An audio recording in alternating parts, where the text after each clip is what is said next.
Кыргыздар азыр эми акча таап баштады. Эми мындан ары кыргыздардын акча менен сыноосу болот. Ички байлыкка көңүл бурбай койдук. Мен муну кийин шашпай өнүктүрөм, биринчи акча таап алайын дедик. Ошончо адамдардын арасынан бир Алыкул Осмонов барып, ошол көлдү жөн эле карап отуруп, мындай ырды жазган. Ассаламу алейкум достор. Мен бир адамдан мындай сөздү угуп калган элем. Бир кичинекей гаджет сатып алганыбызда дагы, бир саат болобу, планшет болобу, телефон болобу, алар өзүнүн бир китепчеси менен келет дейт.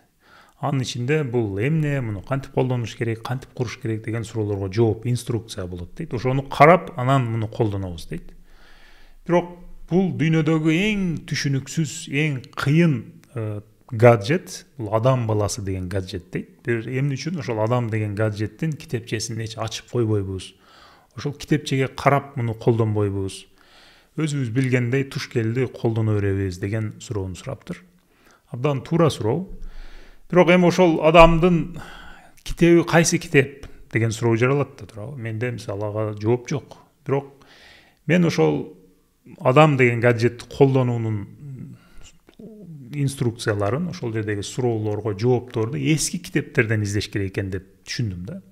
2000 жыл мурда, 1000 жыл мурда, 500 жыл мурда жазылган китептер бар. Алар убакыттын сыноосунан өткөн. Азыр дагы магазин, китеп, интернет китеп магазиндеринде турат. Ошолордон издеш керек экен деп ойлойм. Салыштырмалуу ошо 1800-жылдарда жазылган бир китепке туш келип калдым жакында. Афоризмы житейской мудрости деген Шопенгауэр, Артур Шопенгауэрдин китеби. Бул жерде эң адам үчүн базовый, эң түпкү түшүнүктөр жөнүндө жазылыптыр. Азыр китептин бир бөлүгүн окудум. Ошол окулган бөлүктөн бир гана нерсени айтып берейин деп атам. Бир гана нерсе. Менин оюмча азыркы биздин кыргыз коому үчүн дагы актуалдуу болот. Себеби кыргыздар азыр эми акча таап баштады. Эми мындан ары кыргыздардын акча менен сыноосу болот. Акчага канчалык туура мамиле кылат, жашоодо канчалык толук кабыл алат, же акчанын эле аркасынан чуркап жүрө береби?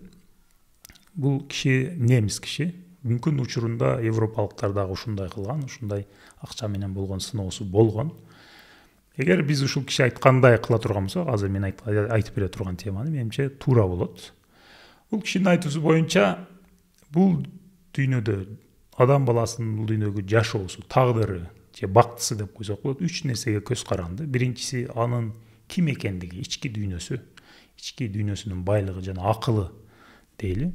Экинчиси анын колунда эмне бар, анын байлыгы, ошого көз каранды. Үчүнчүсү эл ал адам жөнүндө эмне дейт. Ошо коомдогу орду деп коелу, ушул 3 нерсеге дейт. Бирок биринчи пунктка биз көңүл бурушубуз керек, ички байлыкка жана акылга көңүл бурушубуз керек дейт. Себеби биз адам баласы мына ушул денеге камалып калгандай эле биз ошол аң сезимибизге камалып калганбыз дейт. Ошол биздин мындай линзабыз дейт да, ошол аң сезим аркылуу гана бул дүйнөнү биз көрө алабыз, түшүнө алабыз дейт.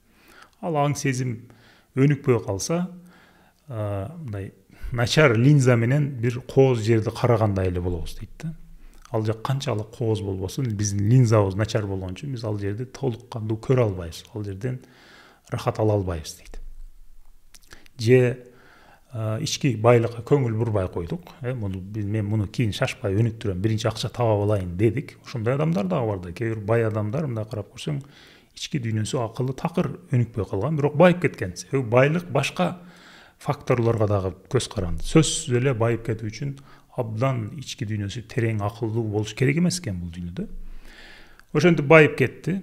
Бир адам ошондой байыганын элестеткиле, ички дүйнөсү бош, жакыркай калганын элестеткиле. Башка бир адам ошо ички дүйнөсү бай. Бирок колунда андай эле акчасы жок болгонун элестеткиле. Ошол эки адамды алсак, биринчисиге моундай толтура столдун үстүндө толтура дүйнөнүн төрт тарабынан келген өтө даамдуу тамактарды коюп койгондой болот экен.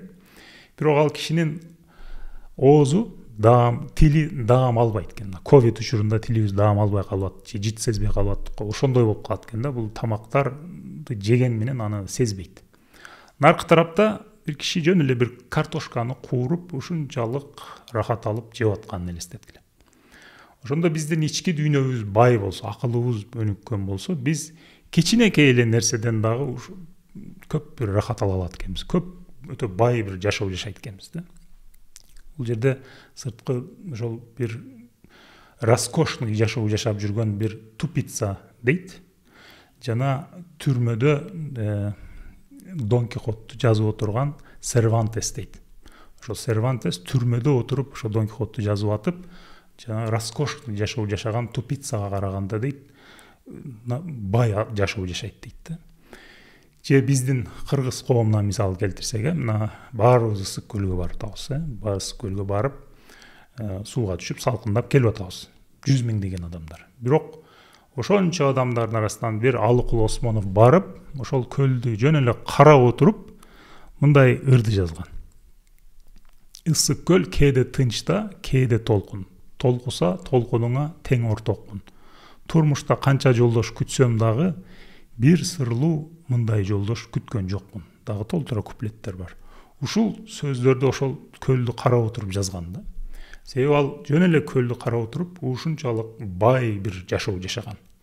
Биз ал көлгө түшүп, кайра чыгып, бир канча күн жүрүп, бардык аттракционго түшүп, ал жерде бар жокту кылып көңүл ачып келсек дагы, биз бир ошол Алыкул Осмоновдун карап отуруп 5 минут ошол көлдү карап отурганчалык бай жашооду жашай алган эмеспиз. Себеби биздин ошол линзабыз анчалык мындай так тунук бар жокту бай көрсөтө албайт. Биздин ички дүйнөбүз анчалык бай эмес да.